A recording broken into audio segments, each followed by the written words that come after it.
Well, I just have to say, Cathy, just chatting it up beforehand, like I'm sure you get this. I'm like, oh, girl feels like a soul sister. Like I'm so Thank happy you're you. here today. It's so Thank fun. you. Thank you. Yay. All right. I'm like, can you sing us a song? That's what's coming to me first. I want to talk about you and your music abilities, but your story. Like, I think your story is freaking amazing. And I know that you have really lived this whole idea of, I know you talk about don't keep your day job, but like designing a life that you're in love with. Can you like share for people? Cause I don't think people would get that if they saw, what you're doing, be like, oh, she like knew what she was up to. And like, I think your story is incredible. Can you just, Oh, thank you. Yeah, where do I you want to think start? I honestly think that so often you sit down with someone and you hear where they've been in their journey, and it is incredible. You like don't need HBO when you just talk to someone with a cup of tea for 2 hours. Like we each have an incredible story. Yeah. Yeah. So mine is that I wanted to sing. I wanted to write music when I was growing up. That was like the one thing that made time feel like it stood still. I just enjoyed being in musical theater. I enjoyed writing songs. And one day I wanted to grow up and do that. And then I came out to Los Angeles when I was 23, 24. And I was like, oh, wah, wah. Like you can't just like show up on day one and people don't just like hand you a record deal. Like there's an amount of talent that's needed. There's an amount of connections that's needed. So then I thought, but who says I can't, allow that into my life, right? So I used to walk around the city thinking like, well, here I am on this street. These actual people I need to know are like a street away. Like we're that close, it's like it's all available. So I just decided, let me start writing music and writing a lot of music. And the songs got better. At first, they were kind of mediocre. They got better and better. I had a day job. I was working in a casting office, which is a job I just saw on Craigslist. And then the songs got good. And I had a meeting with Craig Kalman at Atlantic. I had a meeting with Ron Fair at Interscope, and they both wanted to sign me. And I got this record deal. And I was sitting with Lady Gaga at Sunset Sounds, and she was in the recording studio recording Paparazzi. I'm your biggest fan. I'll follow you until I was like, Oh my God. she's so good, She's And amazing. and then I wound up, we tried to put my record out, and none of the people on the A&R team were really understanding how to position it and how to get it out there. And my music was more like Vanessa Carlton. Remember her? Oh Making yeah. my way downtown, walking fast, and I'm homebound. It was a little bit more like a guitar, a piano. It wasn't Yeah. like top 40, pop 100. Anyway, I wound up getting dropped from the label. And when that happened, my first thought was, oh, I guess that's the end of the video game. Like, this is where I have to get out of the magic. And here came all of the voices like, go do something practical. It'll never happen. What did you really think? Like, now's the time where you should go be responsible and get a job, like a real job. So a friend of mine said, if you're going to get a job, just make money, because you're going to sacrifice this dream job because that's never going to happen. So just you go make the most money you can make. And I thought, well, that's an interesting approach. Well, what do you do then? And he's like, well, the most money is either in finance or real estate. So you should do one of those.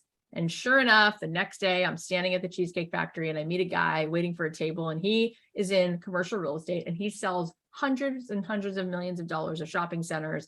And he has all this money and he's with all these cute guys. And he's like, you should come work for me. You have a good personality. I'll figure it out. I'll show you what to do.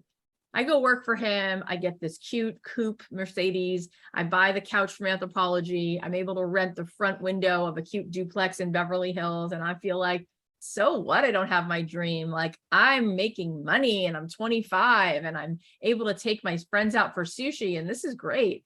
Until 2 years in, I started feeling like really anxious all the time and started having a lot of neck pain because I was clenching my jaw so much. And then one day I was looking at myself in the elevator doors, in the mirrored elevator doors, and I saw myself in this like double-breasted pantsuit that I bought from Barney's with high heels on. And I just burst into tears because I did not recognize this person. And I was like, what a joke. Like, you have all these boxes checked and you're miserable. Like, you are really not feeling fulfilled and excited about your life. this has to stop. Like, this is not going to get better the longer you stay here. It's just going to pull you further from yourself, from your authentic self. And so without thinking too much about it, which I now help people to actually create this in a way that really feels good for your nervous system. But what I did was just quit my job. And I figured I have enough that I've saved over the last 4 months, like I can quit, but the time is ticking because I grew up with a single mom. My parents didn't have any money. I wasn't really talking to my dad for years. Nobody was going to come along and give me any handout. So the clock started to tick on how much time I had. And eventually I was like, I have to figure this out. There's gotta be something. And I remember Tony Robbins on one of his tapes saying, ask a good question. Mm. And I thought, what's a good question? I thought, the question is there anything else besides having a record deal? Is there anything between doing something I don't love or having a record deal? And all of a sudden I started to search, what would that look like? How could I make money with my gift if it wasn't all or nothing, if it wasn't Beyonce or bust? And sure enough, I read an article about Ingrid Michaelson and Snow Patrol and all these artists that were licensing their songs to TV shows. Like at the time it was Dawson's Creek and Grey's Anatomy and Coke commercials and Old Navy commercials. And I was like, wow, you could be an indie artist making hundreds of thousands of dollars a year. I never thought that thought in my life. Why don't I start doing that? And so then I asked the next question, well, who would I reach out to? It's like, well, you'd reach out to the person, whoever the person is choosing music for these shows. Well, who is that person? I don't know. I'll look it up. And literally on a yellow legal pad, I was like, so then what do I need to do? You need to go to IMDb and probably figure out who's the person in charge of music. Then how do you get their email address? I don't know. You have to figure out if you can find their email address or find the phone number for Paramount or find the phone number for ABC. And then what do? I don't know. You'll be nervous, but you'll pick up the phone and you'll have a conversation and you'll be uncomfortable, but it's worth it because there is no other choice. The other choice is going back to sleep and being unconscious and being unhappy. So I did just that. I started to be uncomfortable and make cold calls to people who had no idea who I was, at ad agencies, at TV studios, at film studios. And I, at first, was really like wonky. And I'd be like, hi, Allison. I heard you're choosing music for this show. And it would be awkward. And after a few conversations, it just wasn't awkward because I realized I don't have to prove myself. I don't have to be impressive. I just have to say, hey, I write music. I love your show. What are you guys working on? What story are you telling this season? Maybe I could write you something. And sure enough, people were like taken by the ingenuity and they were like, yeah, actually, it's really cool that you called because we never really get calls like this. And if we do get calls like this, it's usually some agent or manager saying, you have to hear my client's music versus what do you need? I'll go write you something. And that was it for me. I circled that with a highlighter pen and I was like, that's fascinating that they had never been asked the question, what do you need? It was more like, here's what I have. Here's what I have. And so I realized, wow, I heard Seth Godin say that business is radical empathy. And I thought that is radical because so often people think, well, if I'm going to do something I love, then I don't want to sell out. So in order for me to do the thing I love, I better just do it based on my own instinct. And really, if you think about Randy Newman or John Williams or Alan Menken or Sarah Bareilles, who just wrote, recently Waitress over the last few years, she wrote that Broadway show. It's like, none of these people did that in a vacuum. When Lin-Manuel wrote the songs for Moana, he sat down with the head of Pixar and said, what story are we telling? It wasn't like, no, here's what I'm doing versus what you're doing. It's just a joy to be a part of a bigger something and use your talent to be a part of it. And so what happened very quickly is that people started to respond to that level of humility and tenacity. And oh my God, I then started getting a ton of responses like, we do want that song. Can you fix it? Can you change it? Can you take the horns out of the next thing I know, I'm written about in magazines. There was a full page story written about me in Variety, then in Billboard. Like I'm talking a full page with a picture. And I thought, well, this is crazy. Maybe I'll get a record deal now. And now I was making 400,000 or so a year. My songs were everywhere. And then what happened was a surprise. I didn't get a record deal. What happened was so many other artists started to say, how are you doing that? And I realized something huge, which is for every single thing that we do, there's a line around the block of people who want to know how you do what you do. So if you make the best croissants, everyone's going to ask you how you did that. If you dress really well, everyone's going to want to know more about how you're into styling. So I thought, why don't I do something with that? Because it was coming fast and furious. I couldn't go a day without someone saying, wait a minute, you make a living doing this thing that you love, and you're a mother, you have 2 kids. How are you doing that? How did you get into that? How did you make money from that? How did you create a sustainable, thriving business more than what an attorney makes from that? So then the next thing started, and I thought, let me just dip my toe in. There's been like 9 people just in the last 3 days that asked me. I'll create a workshop out of nothing in my house. So on a Sunday, 10 people came over. I charged $200 a person just because I didn't know what to charge or what I was doing. And I just said, let me just kind of download to you some of the things that I learned along the way. People were glued to it. I did it again. Next thing I know, my husband says, there's people coming over to our house. It's a little awkward. Why don't you rent a theater? I thought, again, how do I rent a theater? And then I thought, wait, no, why don't I ask the question, how do I rent a theater? Get resourceful, right? Our greatest resource is our resourcefulness. So I started looking at different websites, and I found out there's tons of theaters that are dark during the day on Tuesday, and they'll rent it to you. So I rented a theater in LA for like $500. I sold the tickets. I filled the seats, started making $5,000 a workshop. Then I started doing that for a year. And then there was a songwriter who said, I don't live near you. I heard about this workshop. I can't physically come. I'm not local. Could you do it online? And then again, I thought, no, that's so stupid. I hate online stuff. I'm not an online person. I'm not a marketer. But then I thought, well, that's dumb. Why am I letting that stand in the way of what could actually maybe inspire someone? I'll just do it my way. So I do this messy webinar. When I say webinar, I don't even know if you can call it that, because there wasn't a single slide. There was no formula. It was me live on a video talking to people saying, I've been writing music. If you're a creative person, if you want to get into your creative passion and you want to see like what might work when you're cold calling someone, when you're reaching out to someone, what might work in terms of creative work and figuring out how to sell your creative work. And guess what? 1,000 people that night bought the class. I made about $200,000 that night. I was like, that's crazy. And then I decided to do the class over the next 6 months. And then one of my students said, this is a podcast. It's a podcast. And I said, what's a podcast? Like, I had 3 kids at this time. I was not listening to podcasts. And I said, all right, let me do it. And my husband named it Don't Keep Your Day Job, because of course, when you have a dream, people say, yeah, don't quit your day job, right? Like, don't go make cheesecake. Don't go paint glass bowls. Don't. And I thought, what if it was don't keep your day job? What if it inspired people to do what I was able to do? And they could actually tangibly, in a concrete way, exchange what they're doing that they don't like for something that they really like. Maybe they could actually impact the world. Maybe they could be more fulfilled. Maybe that could be their own political contribution because they personally are a happier one of us, right?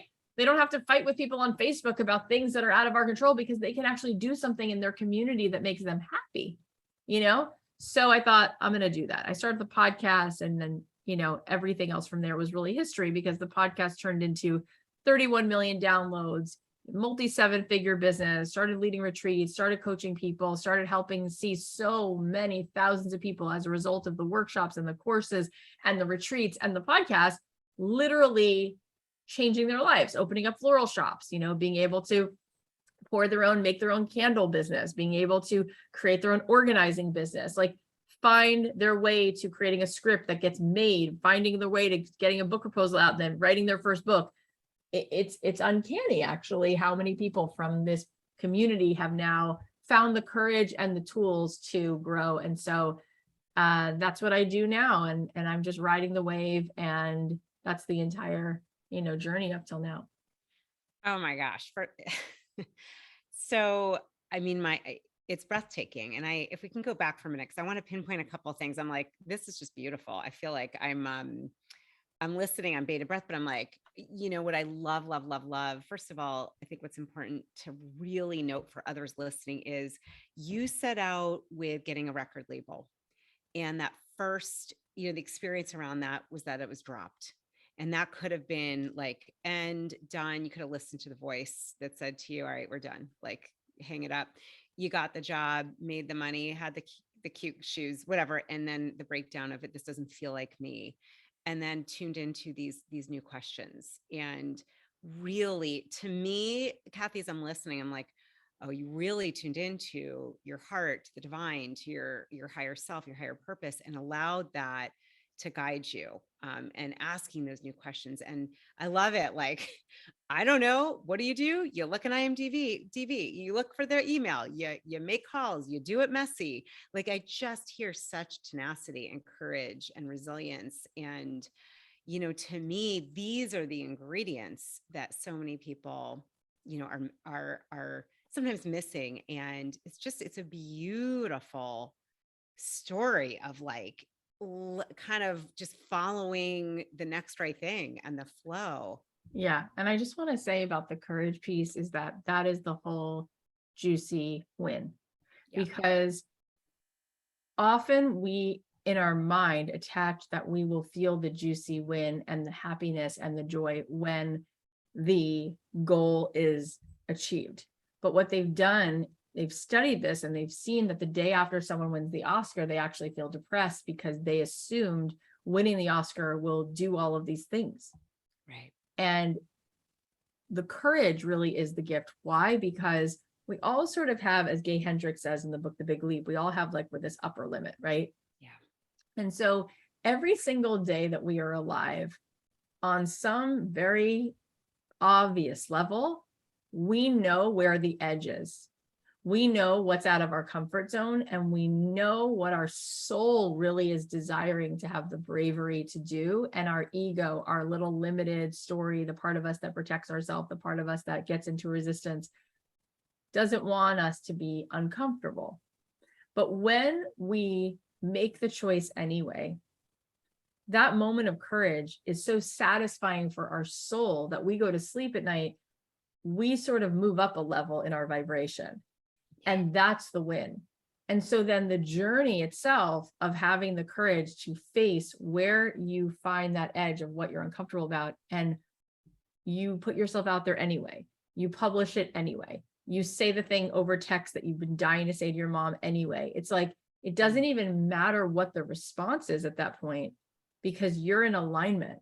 And so I think that I have noticed in my life that I will be aware of when I'm uncomfortable.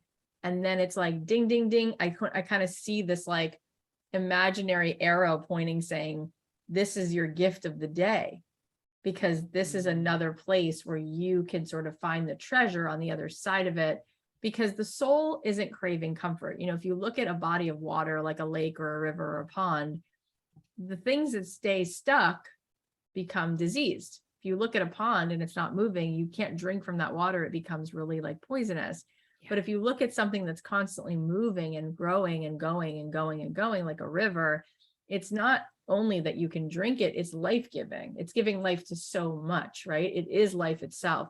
So I think that we need to reframe, like, my goal is not to be comfortable every day. My goal is to grow, because my soul wants the satisfaction of that win.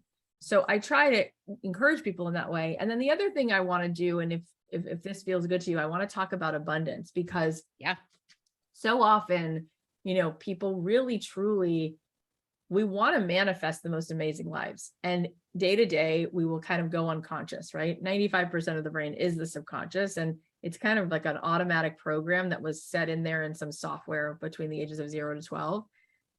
And yet there's a part of us, the 5% of our conscious, awake, more aligned self, that's like, yeah, this isn't fulfilling to be asleep and in trance. I really want to co-create and, make something just incredible out of my life and impact the world and all of that. And that's really the truth.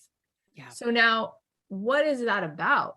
And so the more that you understand how the universe is, and when I say universe, I mean it in a concrete way. I mean it in what we can see through a microscope. There are people who say universe and they might attach certain woo-woo things that you think are like just their opinion. And it's like, well, the universe talks to you. But here's how I mean it. Because I'm a musician, I can tell you that if you take two guitars and put them next to each other on a table, if you pluck one of the strings on one guitar, the string that has the same note on the other guitar will vibrate. So if I pluck a G string on this guitar, the guitar that's 5 inches away, the G string also vibrates on it, because we literally are living in a vibrational field, quite literally, meaning to say that an atom, quite literally, is 99% a wave and 1% particle. So the world is more just like the earth, right? If you looked at the earth, people could say, because before we had a globe as a human being experiencing the earth, you would assume that the earth was more land than it is water. But I don't mean this in a woo-woo way. I mean this in a very literal way, that the world is actually made up more of water than it is of land. And once you look at a globe, you go, oh, wow, that is really true. The actual universe, right, is made up more of wave in space than it is of a three-dimensional separate, matter that has mass. It really is more of this vibrational field, because even atoms inside of things that have mass are vibration, right? It's mostly vibration. They all have molecules, the protons, the neutrons. So what it means is, in a very literal way, what we send out, the thoughts we think, the feelings we have, create a whole frequency around us. When we walk in the room, people can tell if you're in a great mood, if you're not, if you're having an attitude, if you're feeling stuck, if you're feeling sad. It is an immediate thing. Malcolm Gladwell writes in his book Blink that within 4 seconds, another person receives your vibe. They know exactly what's going on with you because it's a vibration. It's so obvious. It's in the field of vibration. So when you understand that, instead of thinking that you're a victim of the reality you live in, you are part of the reality you live in. I recently had Deepak Chopra on the show, and he said, people don't know who they are. And I said, well, who are we? And he said, you are the divine pretending to be a person. There's only this one unified vibrational field. When Marianne Williamson was on my show, she said, if you looked at the ocean, nobody is stupid enough to think that the waves are separate from each other. And nobody is going to think that the waves are separate from the ocean themselves. But we get caught in this illusion of this 3D. And just like a kid who would say, the world is more earth than it is water, we do that all the time. And we beat this drum of, therefore, everything is separate. Therefore, things are happening to me, versus it's this one field. And therefore, what I put into the world becomes a vibrational match for what comes back. And if I sort of attune my vibe to something that's on a higher frequency, that's where I'm going to be living. That's the radio signal that I'll be listening to. If I turn my radio to one station, I'll hear hip hop. If I tune it to another station, I'm going to hear, AM radio. The point is, it's all available right now, literally, but it's where I'm tuned to. And people literally don't get that. They think that that's woo-woo. It's like, no, that is science. Like, that is how it is. Yep. And the more that we understand about the brain and energy and what's going on, and how Einstein said, space is an illusion, time is an illusion, right? It's all one long present moment, and it's all one field. Okay. So if that's the case, how exciting that we have the ability to steer this, that we have the ability to co-create, that we have the ability to tune the channel on the receiver. And therefore, anything that you can possibly think of, any feeling you can possibly really surrender to, allowing into your field, you're just going to create from that place. And so what I've done is I've seen people set down their self-doubt, set down this illusion that they're constantly feeling in lack. And then they start to put things in the world, and holy smokes, it starts to respond, and we can create a world that we love. And as Wayne Dyer said, we don't get what we want. We get what we are. So when I talked about, and I said, let's talk about abundance, everyone I know wants an abundance of everything. We want an abundance of love, an abundance of connection, an abundance of wealth. Of course you do, because that is you. The part of you that's in a state of limitation, that feels cut off from what feels like infinite, is the ego. Because the soul, the energy that is you, was you, will be you, isn't confined to your body. And so when you meditate, you find this part of you that's like a witness to you having this human experience. And that part of you is beyond space and time. And that part of you is totally good and has a lot of well-being all the time. And it's infinite. And that's why you crave having an abundance of everything, because it is who you are. Where we get stuck is when we start identifying with the part of us that's not infinite, that's not abundant, because then we will just get back as much as we are, because we get what we are. We get back what we are putting out, if that makes sense. Oh my, yeah. It not only makes sense, but I love is literally my question for you next was on abundance. And I'm like so connected. And I love how you explain this. I think a lot about I love Joe Dispenza's work. And he talks a lot about this, we're like 0.999% space or Yeah. not matter. What I really, where I got goosebumps, Cathy, is this reminder is I love this so much because it's the truth. We get stuck where when we identify with the part of us, the ego, the fear, the doubts, the stories, the beliefs that are not the truth of our being abundance, of not being enough, whatever that is. And that's a really powerful way of saying that. I haven't heard it said that way. I love how you said that because my whole soul, my whole body was like, that's freaking true. And Yeah. that's important because what I'm hearing at least, and I fully believe in this is that, you look at, I always say, like, I think what you were saying as well, look at nature, look at what's Yeah. around us. We are surrounded by abundance. I mean, it's just natural. The trees don't compare themselves. There's like billions of leaves. I mean, I was just looking right now is, summertime, there's like gorgeous, we have the crepe myrtle. I'm like obsessed. It comes out once a year. And I'm like, told my husband, I'm like, look, the magenta flowers are coming out. I'm like, I'm so excited. And I there's like, know. We have that in LA. We have these jacaranda trees and they're purple and it's like purple rain literally all over your car. And it's so beautiful. And we have it for like 3 weeks. And I know what you mean. It's just nature is constantly celebrating. And Deepak Chopra also said to me, nature is so abundant. That's the most obvious thing is like yeah. every seed is the promise of 1,000 forests. Mm. And we're all of that. So it's like, it's actually very logical. There's a concrete aspect to it, which I love that you brought that in because I think people can be like, oh, it's woo. Like, whatever the F you want to say about woo, put woo aside. There's Yeah. I mean, if science you want to here. even go more concrete, we have, and this is concrete, 50 trillion cells in our body. That is Yeah. more than the stars in the Milky Way galaxy. And every single cell is doing so many activities a second that there's no algorithm that could even handle an equation for how many activities your cell does at 1 second. So the same person can play a piano, create antibodies, and have all that going on while your cells, whether you're aware and conscious of it or not, your cells are tracking the movement of the stars and planets because that is your circadian rhythm. So that is where the resistance around that's so woo. It's like it's denying you the awareness of how unbelievably infinite everything is. And what you notice is if you go to a planetarium and you look at the zoom out, you see the Earth and you see Mercury, Mars, Venus, Jupiter, the rings of Saturn.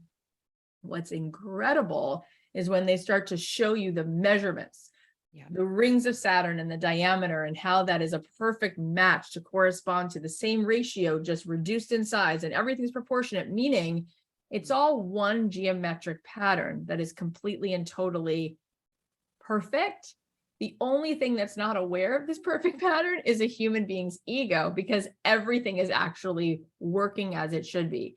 And so when it comes to abundance, I hear a lot of people really stuck on who am I to have money? Money's the root of all evil. I feel like there's a lot of shame. I don't really want to have shame. But you don't have it because you're not separate. It's more, it's a better definition to look at the word currency. Okay. The word currency comes from the word current, right? Because when I have money, and this again, not woo, literally, when I make $1 million, is it sitting stacked with paper underneath my mattress? No, it's not. Maybe I have $100 over here, or I gave my daughter $20. That's it. Where's the rest of it? It's in a bank account. What's it doing right now? It's actually being used to fund for other people what they want and need. When I make money and spend it, what just happened? Well, I just bought something at the grocery store. So I just helped fund for Trader Joe's. What happens when I buy these earrings from this little shop on Main Street? Well, I just grew her business. Oh, I get it. The whole point is this infinity sign, this number 8, right? It goes around and around. It's a current. It's not about you. Get out of the way. Don't flatter yourself, right? If the dolphins are dancing in the ocean, they're doing their job fully and totally because it allows them for the oysters to do their job. And if the oyster said, who am I to have this much water to filter through and then we would all die of red tide. So it's like our job is to be thriving. And then utilize all of that light, right, to just keep the whole ocean rising.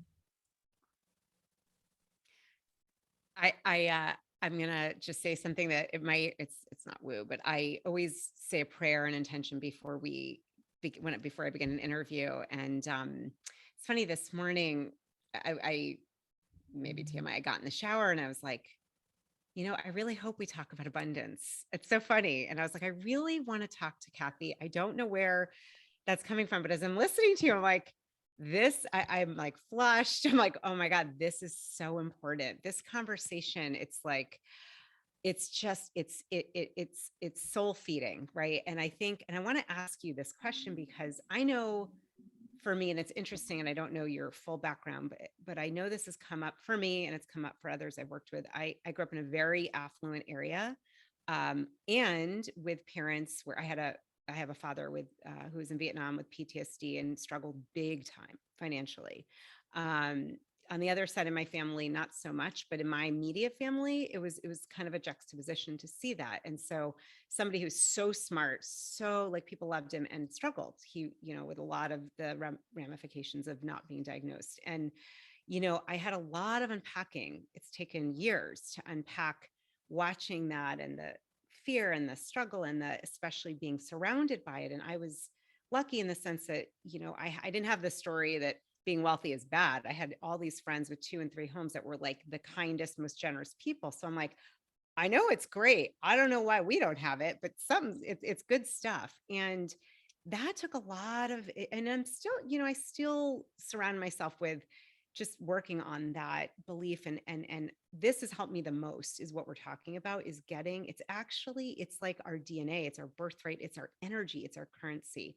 There's science to it. And there's also, I love the divine. You go outside and I'm like, oh yeah, hello, it's right there. I take a walk. I'm like, there's no tree comparing herself to the other tree or, worried that they don't have enough leaves next to this one. Yeah. It's like free giving. So I'm curious for you was there anything you had to overcome? I think you mentioned you grew up with a single parent or with, I My don't know, parents got divorced, yeah, when I was young, like if you and we didn't have any struggled. money, and it was really hard. And I was like working at Blockbuster Video, and I was working at the Gap, and then in college I worked 2 jobs. I was a hostess. I took care of this girl who had cerebral palsy. That was another job. I worked at the Yeah. newspaper on campus, and I did so many things just to, kind of do it. But I see it all the time and I understand it. And I think it's just really, we have deeply an illusion of scarcity. Like Yeah. we really believe that there is just not enough. And if I have something, you have less. Yeah. And that's 100% not true. So here's how we can understand that. Yeah. The 15th century Kabbalist, the Maharal, Jewish mystic, he said, if you took a candle and you wanted to light another candle from this candle's flame, how many candles can you light with this one flame? The answer is infinite.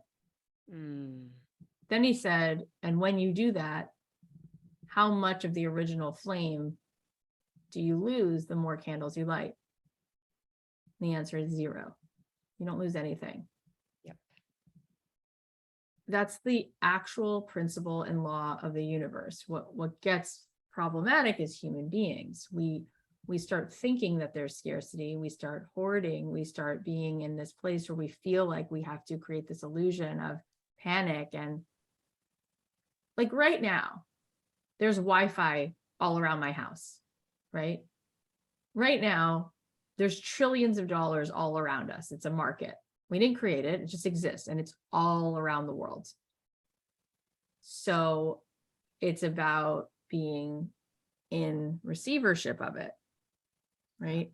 Every dollar that was ever made was on the other side of a creative, amazing idea, a download, right? So people are like, well, the reality is, they tell me, I have these bills and there's no money. It's like, right, well, if you started to play higher notes, you started to dance in a higher frequency, and you knew that all of things are fine and well, and you just get to be a part of being in flow, one possibility is, what idea might you have by the end of the day that you can exchange for whatever amount of money. When Steve Jobs took a calligraphy class, he walked out of the calligraphy class and he could see the whole picture.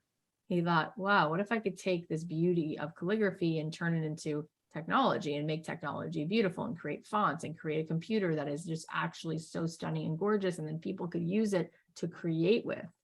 So in that moment, $1 billion was made. It was just now about like showing up and just enjoying the ride of watching it come in, right? Howard Schultz was on my podcast. He grew up in public housing. He grew up at the last stop of the L train in Canarsie, Brooklyn, living inside of a tenement where Jewish Family Services used to bring him food. They had zero, less than zero, nothing, zero, zero, zero. He wound up working for a coffee grind company, and they sent him to Italy. He had never been out of the country before, and he was in a conference meeting, and he said, if I stay in this conference all day, I'll never actually see the country, and I've never been out of the country, and I want to see it. So he decided to take the courage to take a walk, and he walked around the block, and in this one block, he saw like 14 espresso bars. And I'm exaggerating, but he saw several espresso bars, and he thought, this is amazing because people are sitting there and the coffee is no longer in this little cup because they've drank that coffee in 3 sips and they're lingering. And he thought, oh, because they didn't come for the coffee. They came to talk to each other. And he said, I want to create that. And now this coffee grind company he was working for, seemed like a random job. Came home, tells his wife, you know how we have these 2 places in our life, like there's home and the office, home and the office. He goes, right now, my coffee grind company, we sell packs and packs of coffee grinds to corporate, to big businesses so they can have it at the coffee machines in people's office buildings. He goes, but what if there was a little restaurant and you couldn't get anything other than coffee, no eggs, no potatoes, no bacon. You go there because you meet up with lingering in time when you go there. You sit and read a book while you drink your coffee. You meet a friend there. It's not about the coffee. It's about a third place. He opened this one little store, and now it's 35,000 stores. Well, that's abundance, right? Yeah. So each of us has more than we have the ability for an abundance of wealth. Our greatest abundance is in our creativity. We are creators. We came to the world to create. So when we are in lack and we're like, I can't get my needs met, it's like you're cutting yourself off from, you are put here because you're needed. Every single person came here on an assignment because there's something that each one of us adds to the world that makes the world more whole. So on the other side, and this is why I said, don't keep your day job, on the other side of doing your work in the world, you will exchange that for energy in the form of currency. And so our job isn't to sit here and continue to beat the drum of there's nothing, and I have no resources. It's how can I feel so excited? Because when I feel good, I start to feel inspired. When I feel inspired, I get creative. And when I get creative, there's the download. And on the other side of the download, there's the cash. Does that make sense? Oh, I love it. Yeah. And I think, as I'm listening, I think this is really kind of a recipe that anybody can follow. And I wanted to highlight like this. I think it's important to say it wasn't like you were handed this, right? Like you have created this through really, I mean, your mindset through process. Yeah. Exactly. And I, that to me, there's nothing wrong if someone does start from a space of, having wealth passed down, but right. It's less interesting, right? Because it's like if you light a candle in the noonday sun, you can't see it, right? Yeah, good one. Yeah. Right. So if somebody is born into something and it's one note and the note just continues and continues, it's there's less choice, right? There's less of the stretch of the courage to take a risk, right? And then when somebody's not born in this note and they wind up finding their way to this note, it's like, oh, that's so interesting because the contrast was there and you found your way there anyway. And that's why we love heroes. That's why we like biopics of different people. We're like, oh, that's so cool that Michael Jordan started here, got here. Adele, she was here, she got there. Yeah, because we all have that hero inside of us, and we want to remember that despite all the contrast, we could still find our way to something that just feels so elevated. Yes. I would love to ask you, you talked about the importance of, I am so with you, creativity and getting inspired, getting in that frequency, that energy of inspiration, of feeling, to me, it's like a elevated motivation. There's something greater going on. what helps you to be inspired? Are there practices or things that you do? I always love asking that. A, because Oh I yeah. love tweaking my routine, but B, to share with others. What works for you, girl? What do you do? So two things. One is meditation. Every single day I meditate. And when somebody says, oh, I hate meditation, I'm like, I'm with you. When I first started, I hated it too. I didn't understand it. Yeah. I literally did the opposite of what it's supposed to do because I thought meditation is about having a quiet, blank mind. It's like, that's like saying having good cardiovascular stuff is having a heart that doesn't beat. Like your mind was intended to do what it does.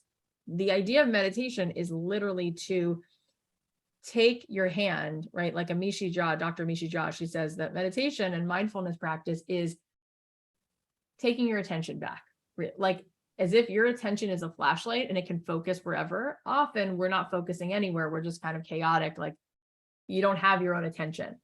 So you're not mindful because your mind is just going everywhere, going everywhere. When you meditate, the idea is to separate from this part of you that is the thoughts and to see yourself having the thoughts. And when that happens, you go, oh, I'm actually this part of me that is this consciousness that's not a body. It's no body, no time, nowhere. And I can see myself having a human experience. As soon as that happens, you feel this identification, this orientation to who you really are, which is this one self, part of the oneness. And then you detach from this part of you that gets really like confused and riled up and reactive, which is just what happens. It's kind of like if you look at the ocean, the top level of the ocean is responding constantly to the weather. So it's going to be frenetic. It'll be big waves, small waves, and it's always moving. It's not still. However, anyone who knows anything about the ocean knows that that's not really indicative of describing the ocean, because if you were to go down into the ocean 5 feet, 20 feet, a mile, the ocean is so still and so deafeningly quiet and so heavy. It's nothing like the surface layer of the ocean. It's just the surface. So what we do all the time as people is we identify with the top level, which is just the superficial aspect of our mind that's reacting to what someone said or what we smelled or what we thought of, when really the majority of what's going on here is a consciousness, is a soul that is unrattled, that is unwavering. So when you meditate, you keep finding your way to that place, finding your way to that place. Once you do that, there's a lot of space. And then you get the download. So meditation definitely helps me to be creative. And it was a process to learn how to tolerate bumping into my spinning mind and then just going, oh, don't judge it. It's just what it does. Back in it. Oh, here I am again. And once you can tolerate that, then you don't judge it. You don't have an agenda. You just find it kind of humorous and cool. And you have gentleness for it. You're like, that's what the mind does. And over time, you can memorize the part where you come back into alignment. So that brings a lot of creativity. The second thing is being generous makes you creative, meaning the ego is all about itself. So the ego disguises itself as false humility. It's like, who am I to start a podcast? Who am I to go over to my neighbor and say, that I want to, I don't know, do anything? It's like the ego is constantly in this thing of imposter syndrome because that's not about the world. That's about you. Yeah. Who am I? It's like, no. Stop making it about you. Just give. So when you're generous and you just start making a list every day of like, what are the 5 things that I could give? Well, my sister needs a blender. I'll go get her one. Well, I want to post something inspiring that helped me yesterday. Well, I want to reach out and call my grandmother. Well, I think I want to make more of these like pistachio nut sandwiches that I've started making. I'm going to make some and give them to my friend and see if she likes it. The amount of momentum that starts to happen when you stop overthinking it and you just literally start being generous. Because also in a very concrete way, every single business that ever started that way, right? What do businesses do? Try this Skippy peanut butter first for free. Do you like it? I want to start a photography business. Can I take pictures of your baby for free first? So it winds up becoming a way of you seeing that another creative direction because you get into the river and that starts you with momentum. So I find that that's very inspiring. Oh, I love that. I haven't heard that said before, actually. And making that a specific part of what you do to create that inspiration, that momentum, that creativity. I love that, is to look and see how you can be generous. And that is so true. I mean, I think about, I left my day job as I was a single mom at the time and to start my business with like 2 coaching clients and a personal training client, which I don't even do anymore. And I was like, anyone, just anybody. Do you want coaching? Do you want, I'll teach And you how to that's do how it Pilates, starts. like Yeah. whatever you need. And it was just really from that place of I want to practice and I want to give back. But it's true that there's a energy. Again, you go back to currency, the currency of giving from that place of really joyfully giving, Yeah. coming from that place. That's beautiful. I love that. My Thank gosh. you. You're so sweet. I could talk Thank you, to Julie. you for hours, Kathy. I'm like, I always like to, before we land the plane, because I have a feeling, honestly, if I don't keep to the time, I could talk to you for about 5 more hours, and I'm actually not kidding. And maybe someday we will. Yes, I Um, would love that. oh, I love it. I ask about what I call heart flares, where it's like something I didn't ask, but your heart is like, hold on, let me share this, or just something that maybe that's coming through to you that you'd like to share that you're feeling could be helpful for those tuning in. Yeah, I guess I would say like one thing I learned recently from my rabbi, David Aaron, who wrote an amazing book called Endless Light. Mm, He he said, I was asking him, like, what do we do with this ego? Because I feel like the more I like practice my meditation and live my life, it's like, oh, there it is again, trying to protect me, and therefore it's getting in the way, and therefore it's like, yeah. causing me to feel pain, let's say in my marriage or in the world. And he said, no, because he said what Deepak Chopra said to you is that who we are is the divine pretending to be a person. There is only the divine, right? There's just this one field. Again, it's this one geometric pattern. And so he said, I would look at it like that is the gift, because like we were saying before, Mm, if there was no contrast, if there was no choice, you wouldn't be a hero. You wouldn't have courage. He said to me, imagine if somebody won some medal because they ran into a fire and saved a bunch of people. And then imagine if the person turned around. I mean, this is like a fake example, but a funny way to make the point. And he goes, and imagine if the guy said to you, oh, actually, I'm made of metal. I knew nothing would happen. So that's why I went. You'd be like, oh, well, I'm still really, really glad you went, but that level of courage wasn't there. So he said, every time your ego tries to get in your way, it actually is hoping that you win, because it's part of your soul that's like, it's all part of this equation. It's all part of this dance, right? And I had a friend recently who was telling me that her son was being bullied in school and it was really, really painful. And she started to think of the world in like really dark ways. And then she said the next day, she went to his school, talked to the teacher, saw like, is there anything that they can do? The teacher was really kind. They were trying to figure it out. She was really happy that she had that conversation. And as she was leaving the school, there was a swim meet. And there was a bunch of kids down on the ground by the pool. And they were cheering because there was a kid on the diving board who was scared. And he was really scared. And they started saying, you can do this. You got this. And she stood there and watched, and the kid did it. And then the kids went, yay, and were screaming and so happy. And she was bawling. And then she said, and I realized the reason I was crying even that hard is because I knew what kids are capable of being and how bullying they can be. But then these kids all rallied around this little like kid, and cheered him on. And it's like, it was so beautiful because of what they could have chosen to do, because they chose. I know we're all 12-year-olds and we don't always choose to be collectively kind and empower someone, but what if we did right now? And it's like, you think about that and all of a sudden it gives so much meaning and purpose to the darkness and the light in the world, because without it, there would be, if all day it was bright and it never turned to dark and we never had a nighttime, you wouldn't even know that it's bright. It would just be the day. That's it. So I just thought lately, God, you should really love your ego. And when your mind wanders and then when you bring it back, you're like, oh, we're dancing together. It's all part of mm, one gift. So I wanted to share that. that's gorgeous.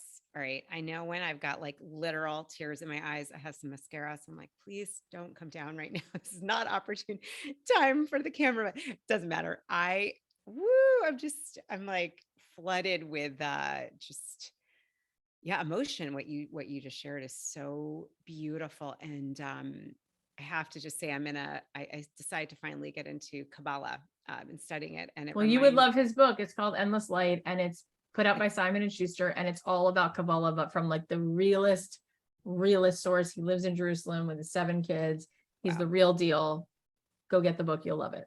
Yeah. So anyone listening, go, go get the book. Well, and just this idea of the candle, going back to what you said, to this idea of, which goes to, if it was in the sunshine in the daytime, we wouldn't see it. This is so beautiful. I don't even want to add much more because what you just said was so stunning, and Thank and, you. and helps, I think, to put some perspective in a time that there's been a lot of upheaval, and you could say a lot of darkness and a lot of fear going on, and we can choose. And I love what you said. You can choose to dance with your ego and see it like it's part of the contrast. It's part of bringing yourself back to the light Yeah, and like behind I the want to mask. say something to that, because that's the whole point, is like Yeah. we say that and we're like, oh my God, there's such darkness right now. And my mom's like, I lived through the Holocaust. Like that was Mhm. really dark. And then my grandparents were like, we escaped like Russia, where there were, Yeah.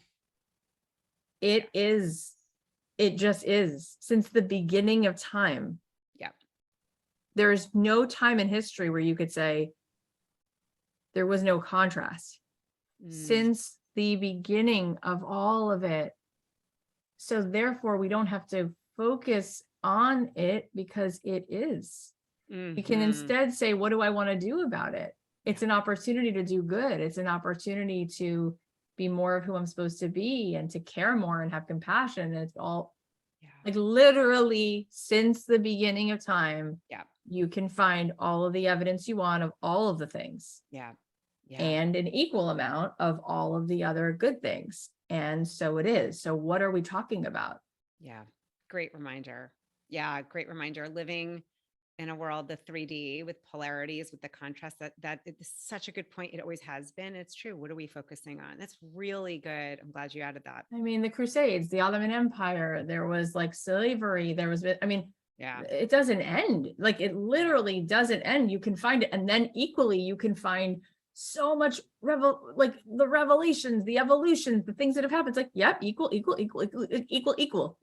net. Like it's always, always, always, always, Yeah. always, always, always, always. Oh, and may this conversation, this is my intention and hope, is may this spark every single person listening and sharing it with others, like really spark you to remember you Yeah. are the divine in a human body. You really are. And to go that way and to choose. Yeah. Yeah, it's all that. Yeah. Thank you so much for having me. I loved having this conversation. And if Great. people want to follow along with more of this, I have a podcast called Don't Keep Your Day Job. I'm on Instagram every day posting delicious clips at Cathy.Heller. And I host retreats, and our next retreat in Malibu, I believe, is sold out, but we're going to be doing something else in Santa Monica. And from there, we just have a lot of opportunities. And I hope that Julie, one of these days, will get to connect and do more of this in person. Oh, absolutely. And so it is, my friend. And I will make sure we put all your info in the show notes and the links. And hopefully, I know everyone listening, you're just, the Well, word is delicious. you have such a capacity for depth, and I really see that in you. And I really am not surprised that you're doing so well, because your depth is Yeah. helpful and beautiful and generous and kind, and you're also so pretty. And so I believe that there's like, God has big plans for you. Oh, girl, thank you. I adore you. It's such a gift. And I know this community, I'm so grateful for this elevated conversation. I've been chomping at the bit to have this conversation with you and to really elevate what's possible. And you are such a gorgeous example of that, and just honor you and applaud you, and really inspired by you and appreciate you. Thank you. It's us. It's we. I'm in. Thank you so much. Thank Yes. you for this. Thank you.